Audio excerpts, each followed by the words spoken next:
مساء الفل، ايه الاخبار؟ هنتفرج على شقه بشواتي. شقه حلوه جدا، موقع مميز على شارع عمومي زي ما احنا شايفين، وفي عماره فخمه. عماره يعني اسمها واسم صاحبها بفلوس.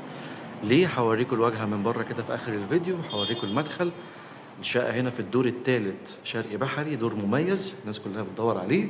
وكمان بالقسط وبالكاش، 3 غرف نوم و2 حمام، اجمالي مساحه 162 متر بالظبط.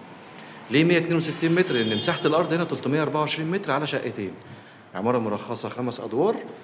الاجمالي عدد الوحدات كلهم 12 شقه، يعني حصه في الارض 1 على 12. دور شقتين بس، وادي الاسانسير. شقه كمان مستويين، 3 غرف نوم، شرقي بحري، وكمان للبيع بالقسط وبالكاش. طبعا دي اول غرفه، وهنا الغرفه رقم 2، مساحات طبعا محترمه وممتازه. وادي الغرفه رقم 3، وادي الحمام. على شارع عمومي، مستويين، دور تالت، شرقي بحري، عداد كهرباء قديم، اسانسير، حارس عقار، 3 غرف نوم وريسبشن كبير، مسجلة في الجمعية، فيها عداد كهرباء واسانسير وحارس زي ما قلنا. شرقي بحري، دور تالت على شارع عمومي. ادي الشارع اهو بالكامل، وادي رؤية البحر والمسافة للبحر من غير زوم، للبيع بالقسط وبالكاش.